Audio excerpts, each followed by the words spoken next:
আওয়ামী লীগ তো নাই, তার নেত্রী তাকে কবর নিয়ে গেছে তাই আওয়ামী লীগকে। একটি কথা মনে রাখবেন, আল্লাহ ছাড় দেন, ছেড়ে দেন না। আজকে হাজার মালিক সালমান এফ রহমান অবস্থা কি দেখেছেন?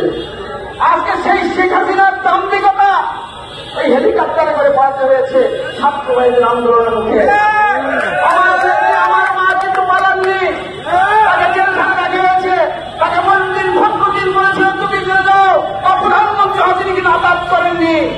আজকে শেখ হাসিনা আজাদ করেছিলেন, মুসলিম ছিলেন, গাদ্দাফি ছিলেন, ফেরাউন ছিল, তারা অত্যন্ত ক্ষমতাধর। শেখ হাসিনা সেটা মনে করেনি সে স্থায়ী হবে। প্রিয় নেতৃবৃন্দ, সাবধান, আমরা আওয়ামী লীগ হতে চাই না। আসছেন রাজপথে যখন মিছিল করি ওই পুলিশ আর মিডিয়াদের বিরুদ্ধে তখন দর্শন খুঁজে পাই না। স্বাগতম আপনাদের বিএনপির জন্য, যদি বিএনপির জন্য কাজ করেন স্বাগতম। কিন্তু বিএনপির ভাইয়েরা আপনারা মনে করেন না ক্ষমতায় চলে এসেছেন। আজকে দেশ বিদেশি ষড়যন্ত্র চলছে এই দেশকে ভারতের অঙ্গরাজ্য বানানোর জন্য। আমাদের সজাগ থাকতে হবে। আর ছিলাম রাত ৩টায় ঢাকা থেকে প্রতিটি রাস্তা আমার ছাত্র ভাইয়া যখন পাড়া দিয়েছে শেখ হাসিনার কুরআন জানতেন তাদের জন্যই আমরা খালি হয়েছি। ৬৯-এর গণঅভ্যুত্থান, ৯০-এর স্বৈরাচার বিরোধী আন্দোলন, বাংলা ভাষা আন্দোলনের ছাত্রই নেতৃত্ব দিয়েছিল। আমরা অধম্য পারিনি জনগণ হয়ে ছাত্র ভাইদের দিকে তাকিয়ে রয়েছিলাম। সেজন্য তাদেরকে সেলুট জানাই। কিন্তু আপনাদের কাছে অনুরোধ,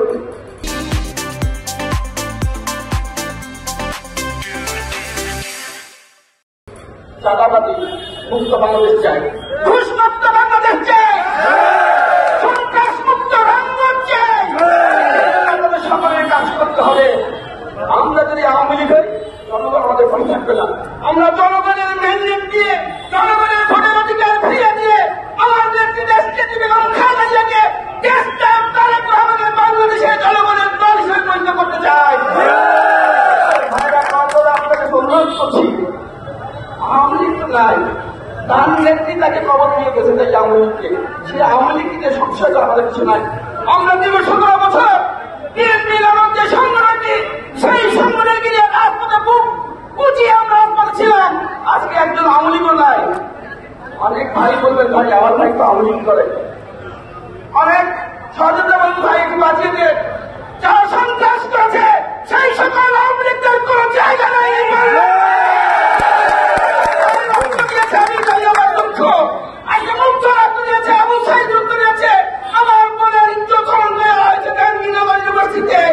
সেই পরিবারটির অবস্থা জানো? সেই যে পরিবারের একটি সন্তান মারা গিয়েছে, একটি মাত্র সন্তান, সেই পরিবারটির অবস্থা দেখুন। প্রিয় নেতৃবৃন্দ, রামগঞ্জবাসী, আমরা ক্ষমতা চাই না।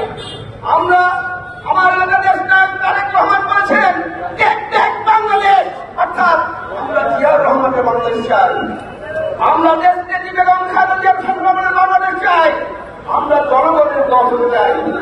তাই ভাইয়েরা, এই রামগঞ্জে আমাদের বিএনপির মধ্যে অনেক কমিটি রয়েছে। আজকে ছাত্রদের জন্য আজকে আমরা এই রাস্তা বসতে বসেছি। ওই আগে তো বসতে পারেন নাই, এরা কর্মী কেন মিশন বলেন জানি না, সেটা বিএনপি নেতৃত্ব। কিন্তু এই রাজপথে সকল ঐক্যবদ্ধ থাকতে হবে। স্লোগান দিচ্ছে ছাত্র দলের বাবু, স্লোগান দিচ্ছে শিখিয়ে দিয়ে গেছে ৩০ বছরের রাজনীতি। অন্যায় করবেন সালমানের প্রমাণ শেখ হাসিনা খাইতেছে। শুনতে যান, ওয়ানের এলাকার শিক্ষা দিয়েছিল, শিক্ষা হয় নাই। তাই ছাত্র ভাইদের সেই অধিকার, দুষ্মুক্ত বাংলাদেশ, সন্ত্রাস মুক্ত বাংলাদেশ, স্বাধীন বাংলাদেশ আমরা চাই, জনগণের বাংলাদেশ আমরা চাই। প্রিয় নেতৃবৃন্দ, সকলে যুগার্থ ইনশাআল্লাহ আপনাদের এই মাটির সন্তান হিসাবে আপনাদের সাথে সবসময় থাকতে চাই। ক্ষমতা চাই না, ক্ষমতা চাই না, আপনাদের হৃদয়ে অবস্থান করতে চাই। আপনাদের বলে একটি ভালো লোক ছিল সেটা চাই।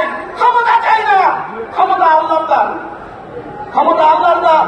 আপনাদের সকলকে নিয়ে সন্ত্রাস মুক্ত, মাদক মুক্ত আবার এই শিক্ষার পরিবেশ তৈরি আমাদের কর্তব্য। সকলে সরকার করবেন, সকলকে ইনশাআল্লাহ।